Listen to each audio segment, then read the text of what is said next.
Jóvenes, buenos días. Es un gusto volver a saludarlos. Hoy trabajaremos en el curso de comunicación el tema de sintaxis. Específicamente abordaremos las clases de sintagmas, las clases de oraciones, de acuerdo al criterio sintáctico y semántico, y los elementos y clases del sujeto. Bien, chicos, ahora vamos a iniciar con el estudio de la sintaxis. Según el diccionario de la Real Academia de la Lengua Española, la sintaxis es parte de la gramática que estudia el modo en que se combinan las palabras. Ya no te olvides. Y los grupos que éstas forman para expresar significados, así como las relaciones que se establecen entre todas esas unidades. La sintaxis busca los métodos para analizar una oración. Asimismo, para describir el orden sistemático de sus palabras y exponer las reglas que rigen sus combinaciones, y de esta manera poder ordenarlas jerárquicamente. La unidad mínima de la sintaxis se denomina sintagma. ¿Y qué es el sintagma? Es una palabra o conjunto de palabras que se articula en torno a un núcleo y que puede ejercer alguna función sintáctica. Por otro lado, vamos a hablar de las clases de sintagmas. Existen sintagmas nominales, cuyo núcleo es un sustantivo. Por ejemplo, cuando digo aquellos amores, en este sintagma, el núcleo llega a ser amores. ¿Y qué es amores? Es un sustantivo. Por eso se le denomina sintagma nominal. En el sintagma adjetival, el núcleo será un adjetivo. Por ejemplo, cuando digo muy pobre, pobre es el núcleo. ¿Por qué? Porque es un adjetivo, ¿no? Que está calificando. El sintagma adverbial, ¿ya? En este caso, el núcleo será un adverbio. Recuerda que el adverbio es una palabra invariable. Demasiado temprano. Temprano es el núcleo, ¿ya? Porque es un adverbio. ¿Qué tipo de adverbio? Es un adverbio de tiempo. En el sintagma verbal, el núcleo será un verbo. Escribe una carta. El núcleo es escribe. Y escribe es un verbo que está conjugado en tiempo presente. Y por último, en el sintagma preposicional, el núcleo será una preposición. Con maruja. ¿Te das cuenta? En este caso, con llega a ser el núcleo. En consecuencia, podemos decir que el sintagma es la combinación de palabras con presencia simultánea en la cadena lineal del habla y siempre se van a articular en torno a un núcleo. Ahora hablaremos de la oración. ¿Qué es la oración?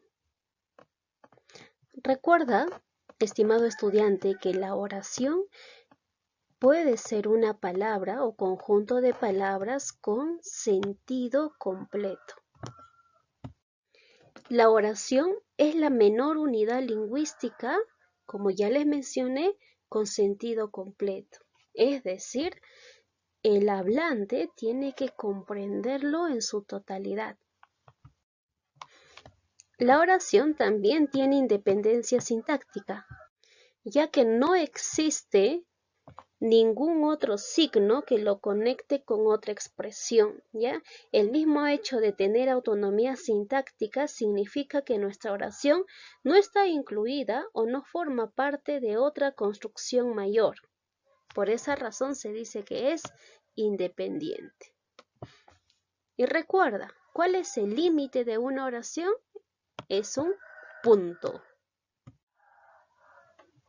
Para que una expresión sea considerada una oración, la persona quien lo escuche debe entenderla en su totalidad. Por ejemplo, cuando yo digo la rosa es hermosa, Entonces, ¿qué va a suceder si yo estoy escuchando esta expresión y la entiendo con claridad, ya en su totalidad? Entonces sí llega a ser una oración. La rosa que me regalaste. ¿Te das cuenta que esta expresión no expresa un sentido completo, un significado en su totalidad? Por esa razón esta no es considerada una oración. Es un Adonis. ¿Quién es un Adonis? Puede referirse a una persona, ¿no? Él es un Adonis. Te das cuenta que aquí sí está expresando un significado completo. Por tal motivo, sí es considerada una oración. Dicen que la distancia es el olvido. También aquí analizo la oración y como receptor puedo entender en su totalidad este mensaje. Por tal motivo también es considerado una oración. ¿Por qué te fuiste? En esta expresión se logra captar el significado completo de lo que me quieren decir. Entonces también estamos hablando de una oración. Tengamos en cuenta que la oración posee entonación propia. Es decir, va a haber algunas oraciones cuya entonación final va a descender o va a ascender. Por ejemplo, en una afirmación, la parte final de la oración va a llegar a descender. Si yo digo, ella estudia, está descendiendo. Y en una pregunta va a llegar a ascender. ¿Ella estudia? ¿Te das cuenta de la gran diferencia, no? Por esa razón se dice que la oración tiene entonación propia. Por otro lado, podemos mencionar que la oración se analiza también teniendo en cuenta su estructura y su significado. Por esa razón vamos a estudiar las clases de oraciones. Según la clasificación sintáctica, es decir, según su estructura, las oraciones se dividen en oración unimembre y oración bimembre. ¿Qué es la oración unimembre? Es aquella oración que no se va a poder dividir en sujeto, ¿ya? Es decir, no se va a poder reconocer al sujeto y enfrentarlo con un predicado. Las oraciones unimembres pueden cambiar su significado de acuerdo al contexto. Vamos a ver algunos ejemplos. Se vive mal. Observo que el verbo llega a ser vive. Ahora tengamos en cuenta lo siguiente. En la estructura de una oración unimembre se van a ubicar el pronombre átono se. ¿Quién vive mal? No hay sujeto, ¿te das cuenta? ¿Ya? También dentro de las oraciones unimembres se van a encontrar verbos que se refieren a fenómenos meteorológicos. Garúa muy fino en las noches. El verbo meteorológico llega a ser garúa. ¿Te das cuenta? Entonces, los verbos meteorológicos como anochece, llueve, llovizna son considerados oraciones unimembres. Asimismo, las conjugaciones del verbo haber. Por ejemplo, cuando menciono hubo muchos huaicos.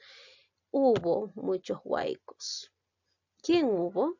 No se puede hallar el sujeto. También sucede lo mismo en no hay pudor. Hay proviene de la conjugación de haber. Buenos días. Llega a ser una oración unimembre, ¿no es cierto? Esta expresión se ha llegado a minimizar de la expresión, en vez de decir, por ejemplo, yo te deseo buenos días, digo simplemente buenos días. También la interjección va, ¿no? Que se refiere a esto o eso no me agrada. No fumar. ¿Te das cuenta que aquí está un verboide, ¿no? Fumar. Entonces podemos decir que en las oraciones unimembres se encuentran los verboides, los verbos no conjugados. Las oraciones bimembres son aquellas en las que sí se puede dividir el sujeto con el predicado. Ya no te olvides. En este caso, sí se puede llegar a dividir la oración en sujeto y predicado. Las oraciones bimembres poseen verbos flexivos, es decir, verbos que están conjugados en sus tiempos, verbos que están llegado a conjugar, que son conjugados en las personas, ¿no? Tanto en primera, segunda o tercera persona, en todos sus accidentes gramaticales. Y las oraciones bimembres también poseen significado lexical. Las oraciones bimembres vamos a llegar a dividirlos en dos, en oraciones simples y en oraciones compuestas. Las oraciones simples son aquellas que poseen un solo verbo. Por ejemplo, cuando digo conozco este dolor, el verbo es conozco, ya es un solo verbo. Tiene un solo verbo, por lo tanto se le denomina oración simple. Cuando menciono te voy a amar, el verbo llega a ser voy a amar. Es una perífrasis verbal. Y en una anterior clase te mencioné que una perífrasis verbal es considerado como un verbo porque es equivalente a un verbo simple. No puedo decir te amaré. ¿De acuerdo? Ahora vamos a ver un ejemplo de oración compuesta que está formado por dos o más verbos. Comeré y amaré siempre. El verbo número 1 llega a ser comeré.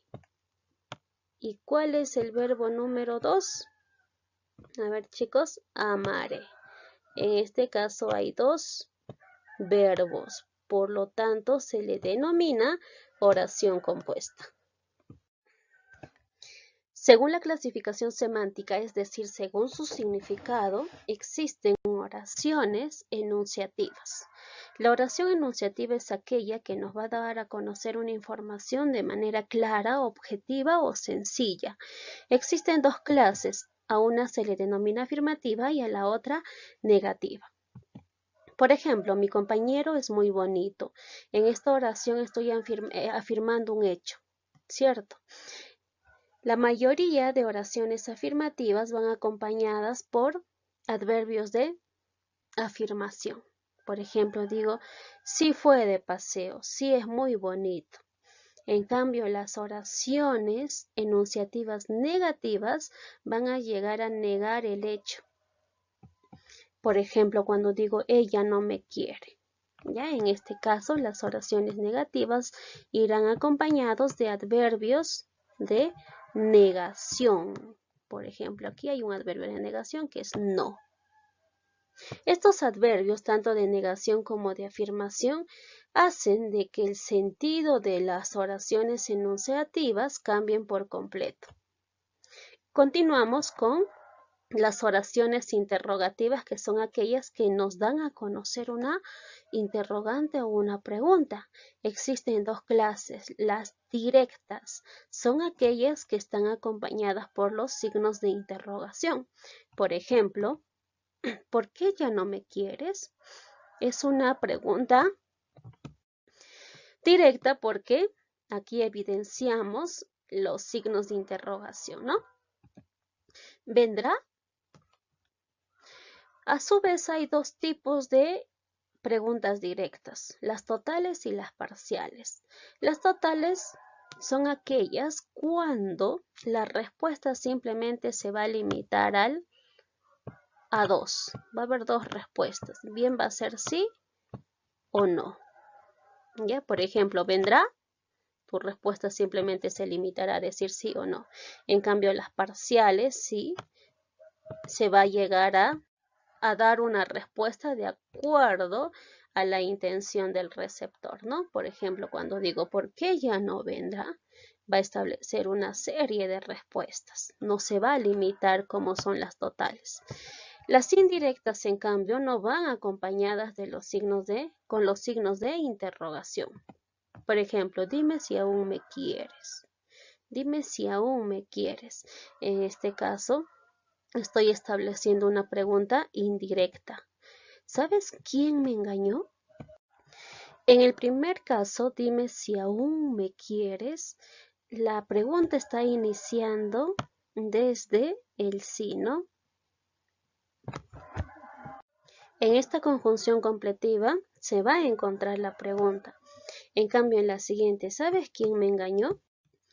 En el segundo caso, como ya les estaba mencionando, la pregunta empieza desde ¿quién me engañó? ¿No? Esta es la pregunta. Este tipo de oraciones van a ir mayormente acompañados por pronombres interrogativos que llevan tilde, ¿no? Para que te des cuenta y no te puedas confundir. Por ejemplo, están quién, cómo, dónde, qué. Por otro lado, las oraciones desiderativas nos van a expresar deseo. Este tipo de oraciones se marcan muchas veces por verbos expresados en modo subjuntivo y también por adverbios de deseo. Por ejemplo, espero que seas feliz. El verbo llega a ser espero. Este verbo nos da a conocer un deseo, ¿no? Deseo que vuelvas a mi lado. El verbo deseo da a conocer también un anhelo, por lo tanto es una oración desiderativa. Ojalá te vaya bien. En este caso, el adverbio ojalá nos expresa un deseo o un anhelo. Las oraciones imperativas, o también denominadas exhortativas, son aquellas oraciones que nos van a dar a conocer orden, mandato, ruego, petición o algún consejo. Por ejemplo, cuando digo cierra la puerta, José, en este caso lo estoy ordenando, ¿te das cuenta? O cuando digo ven un momento. En cambio, las oraciones dubitativas, ¿ya? Van a dar a conocer duda en el hablante, ¿ya? Van a dar a conocer esa idea de duda. Veamos los ejemplos. Tal vez regreses conmigo. En esta oración nos damos cuenta, ¿ya? Que la acción indica una duda en que si va o no va a ocurrir. Tal vez regreses conmigo, ¿no? El verbo regreses aparece en modo subjuntivo.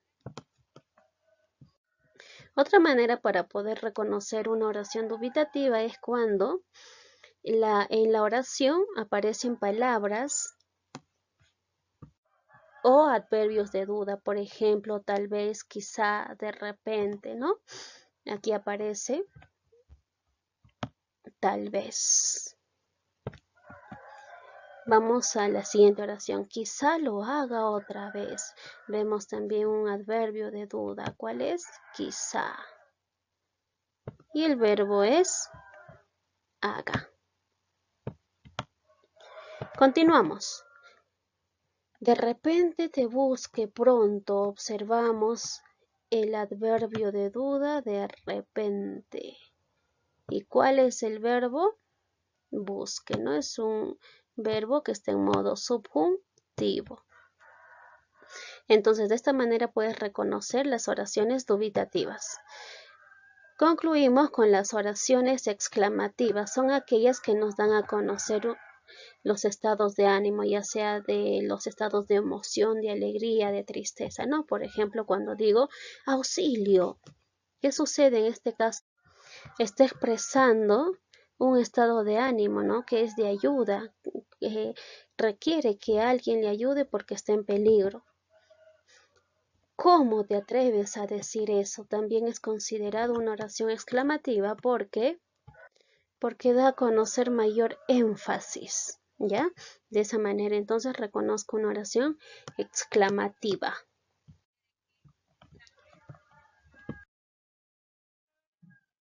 Chicos, ahora trataremos los elementos de la oración bimembre. Iniciaremos con el sujeto.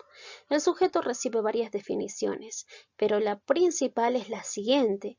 Es parte de la oración bimembre que nos indica de quién se afirma algo o a quién se le atribuye algo.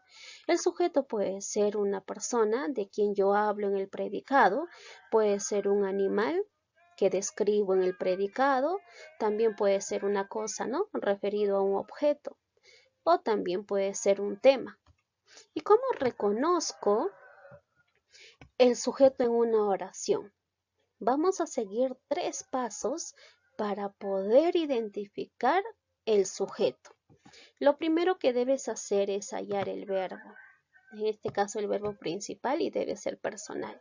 Y el verbo debe estar conjugado, es decir, debe presentar bien, debe estar en tiempo pasado, presente o futuro, en alguno de sus modos, debe estar en primera, segunda o tercera persona, en singular o en plural. ¿De acuerdo? Después de ello, ¿qué vas a hacer? Vas a formularte las siguientes preguntas. Si el verbo está en singular, me hago la pregunta ¿quién más el verbo? Y mi respuesta será el sujeto. Pero si el verbo está en plural, la pregunta será ¿quién es más el verbo? Si no puedo hallar con esta pregunta el sujeto, recién opto por la segunda pregunta que es ¿qué más el verbo? ¿Ya, chicos? ¿Y cuál es la tercera? ¿Cuál es el tercer paso? Vamos a verificar la concordancia entre el verbo y el sujeto. El sujeto siempre va a concordar en número y persona con el verbo. ¿Está bien? Vamos a ver algunos ejemplos. Omar olvida rápidamente. Primer paso, identifico el verbo. El verbo llega a ser olvida, ¿ya? Olvida. Como mi verbo está en singular, entonces mi pregunta será ¿quién? ¿Quién olvida? ¿Quién olvida? Mi respuesta es Omar. Por lo tanto, Omar sería el sujeto. Fácil, ¿verdad? Vamos al segundo. Los gritos de las mujeres me enloquecen. El verbo llega a ser enloquecen. Vamos, ¿quiénes me enloquecen? No tiene relación, ¿no? Entonces me voy a la segunda pregunta. ¿Qué me enloquecen? ¿Qué me enloquecen, chicos? Muy bien, los gritos de las mujeres, ¿sí? Por lo tanto, esto es el sujeto. Fácil, ¿no? Ten en cuenta lo siguiente, ojo, el sujeto nunca va a empezar ya con una preposición, nunca. Y también el vocativo no forma parte del sujeto. El vocativo es un elemento extra oracional, es decir, no es parte de una oración. Para que puedas entender, vamos a hacer algunos ejemplos. A la mujer le regalaron una rosa. No vayas a decir, Miss, el sujeto es a la mujer. Eso es falso, porque a es una preposición y ya te dije que el sujeto nunca va a iniciar con una preposición. Entonces aplico el paso a paso. Primero, ¿qué hago? Identifico el verbo. ¿Cuál es el verbo? Regalar, ¿no? Está en tiempo pasado y en plural. Ahora voy a lo siguiente. Regalaron. La pregunta es, ¿quiénes, no? ¿Quiénes? Porque está en plural. ¿Quiénes regalaron? A la mujer le regalaron una rosa. ¿Quiénes le regalaron una rosa? A ver, chicos, ¿quiénes le regalaron una rosa?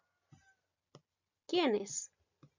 Muy bien, mi respuesta es ellos. Ellos o ellas, ¿sí o no? Entonces, aquí mi sujeto no está presente en la oración, está de manera tácita, ¿ya? Pero sí se sobreentiende que tiene sujeto, ¿no es cierto? Entonces, mi sujeto llega a ser ellos, sujeto tácito, ¿ya? Ellos a la mujer le regalaron una rosa. No vayas a pensar, Miss, pero la pregunta puede ser ¿qué más el verbo? ¿Qué le regalaron una rosa? Falso, ya te dije, primero te haces la pregunta ¿quién o quiénes? Y si no hay respuesta, recién me voy al ¿qué? ¿De acuerdo? Ahora vamos a la siguiente. Amigos, me casaré pronto. No vayas a cometer el gran error de poner rápidamente mis amigos es el sujeto. Eso es falso. Amigos, ¿qué es? Es el vocativo, ¿ya? Recuerda que el vocativo, ¿qué es el vocativo? Es aquel elemento extraoracional Es aquella palabra a quien yo me estoy dirigiendo, que se utiliza para dirigirse al receptor. En este caso me estoy dirigiendo a mis amigos, ¿te das cuenta? Ese es el vocativo. Y el vocativo no forma parte del sujeto, ni mucho menos de la oración. Entonces, ¿cuál es el verbo? Me casaré pronto. ¿Cuál? ¿Cuál es el verbo? Muy bien, casaré. Está en futuro, ¿sí o no? Ahora vámonos a la pregunta, ¿quién más el verbo? ¿Quién se casará? A ver, chicos, ¿quién se casará? Yo puedo decir, le puedo anteceder un pronombre, ¿no? Claro, cuando es sujeto tácito le antecedes un pronombre. Yo me casaré. ¿Ve? Yo me casaré pronto. Por lo tanto, aquí está presente el sujeto. ¿Ya? El sujeto llega a ser yo, no te olvides. Sujeto tácito. ¿Ya? De esta manera llegas a identificar el sujeto en una oración. ¿Y cuál es la estructura del sujeto? Todo sujeto presentará un núcleo. El núcleo es la parte más importante del sujeto, es lo elemental. ¿De acuerdo? Por ejemplo, si yo digo en la oración el amor es maravilloso, el verbo llega a ser es. Es un verbo copulativo. Cuando en mi oración se encuentra el verbo copulativo, para hallar el sujeto me ayudo también del atributo. Es decir, me hago la pregunta ¿quién? Más el verbo, más el atributo o complemento. ¿Quién es maravilloso? ¿Hay respuesta? No. Entonces me voy a la siguiente pregunta. ¿Qué es maravilloso? A ver, chicos, ¿qué es maravilloso? Muy bien, el amor. Por lo tanto, el amor es el sujeto. Ahora vayamos a lo siguiente. ¿Cuál es el núcleo?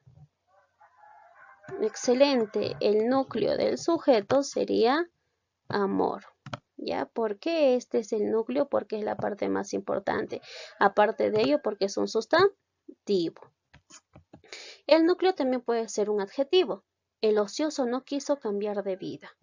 El verbo es quiso. ¿Quién no quiso? ¿Quién no quiso cambiar de vida, chicos? Muy bien, el ocioso. El ocioso sería el sujeto. ¿Y cuál es el núcleo? ¿Ocioso o él? Muy bien, es ocioso.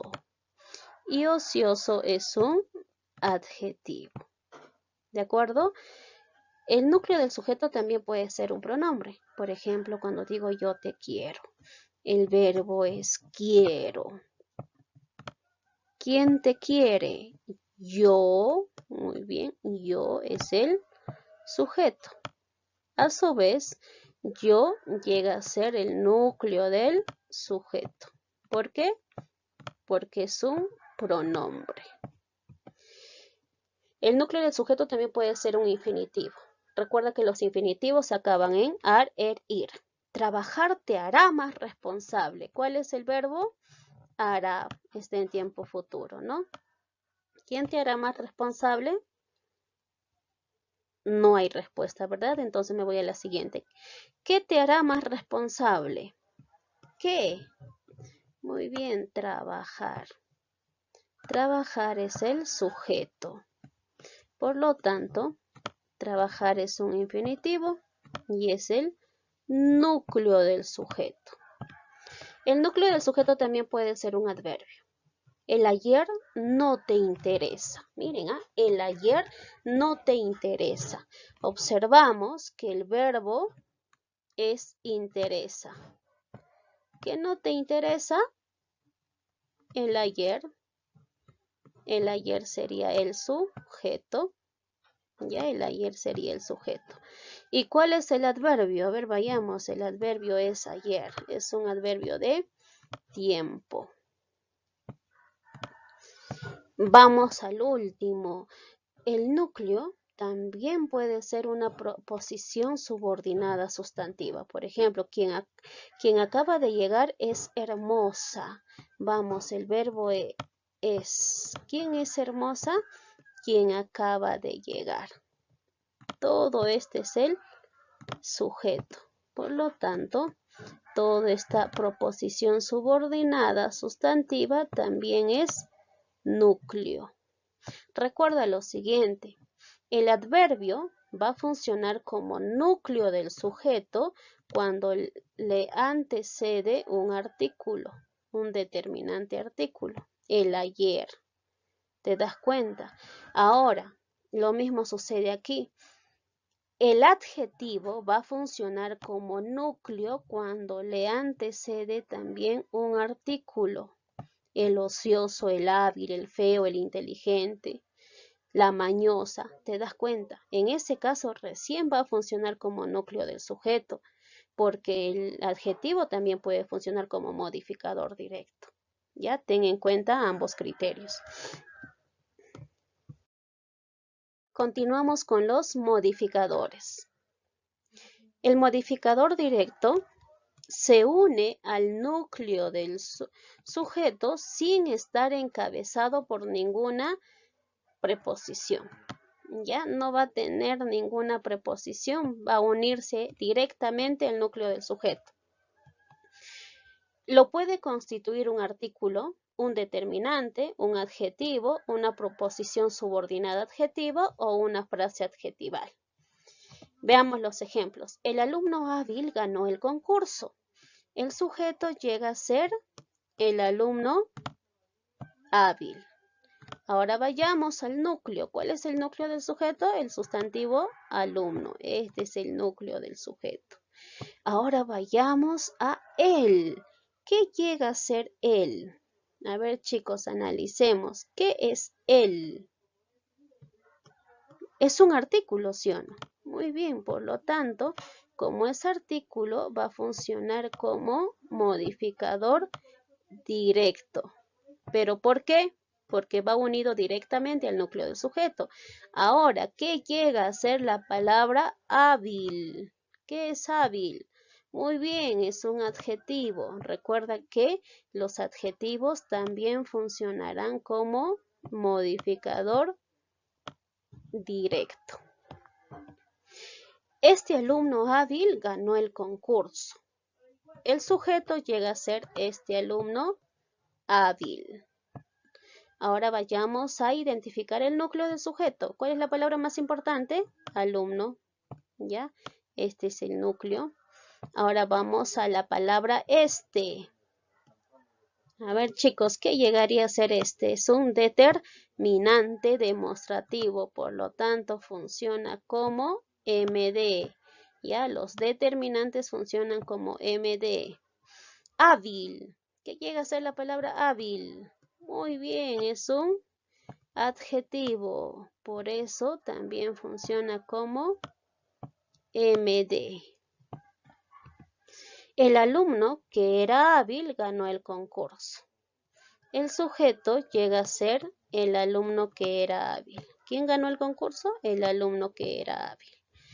El núcleo sigue siendo alumno. Ya, el núcleo es alumno. Él es un artículo. Por lo tanto, cumple la función de ser MD. Ya, no te olvides, es MD. Ahora vamos a lo siguiente. ¿Qué llega a ser la expresión que era hábil?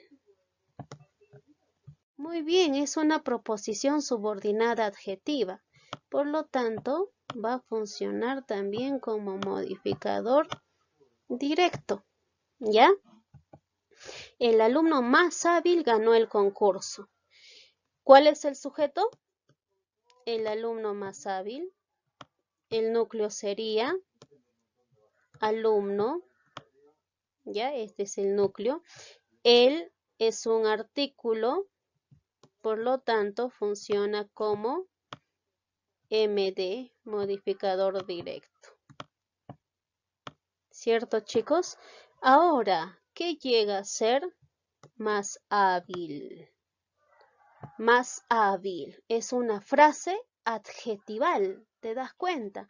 Porque está conformado por un adverbio de cantidad más el adjetivo hábil. Por lo tanto, también funcionará como modificador directo. Cuando digo más hábil, muy hábil, bastante hábil. ¿Ya? De acuerdo a ello, entonces tú vas a hallar el modificador directo. En consecuencia, podemos decir que el modificador directo se une directamente al núcleo del sujeto, sin ningún enlace. Por otro lado, el modificador indirecto acompaña al núcleo a través de un enlace. Y ese enlace, ojo, ese enlace puede ser una preposición o una palabra que se refiere a una comparación. ¿Está bien? Por ejemplo, cuando digo un caballo blanco sin jinete salió del bosque. ¿Cuál es el sujeto? Un caballo blanco sin jinete. ¿Cuál es el núcleo? Vamos a identificar el núcleo. Muy bien, llega a ser caballo. ¿Y qué llega a ser un? Es un determinante. Recuerda que los determinantes cumplen la función de ser modificador directo. Blanco. Vámonos a la palabra blanco. ¿Qué es blanco? A ver, chicos. Es un adjetivo, ¿no? Que califica al caballo. Entonces, el adjetivo también es modificador directo. Ahora nos vamos a la expresión sin jinete. Sin jinete llega a ser un MI, es decir, un modificador indirecto, porque estamos viendo que se une al núcleo del sujeto por un enlace. Y ese enlace llega a ser sin, que es una preposición. Por esa razón es modificador indirecto. El perro como el lobo aúlla por las noches. Vamos. ¿Cuál es el sujeto? ¿Quién aúlla por las noches? El perro como el lobo. ¿Cuál es el núcleo del sujeto? Perro, porque principalmente me está hablando de perro. Ahora vamos, ¿qué llega a ser el? Excelente, es un artículo, por eso funciona como MD.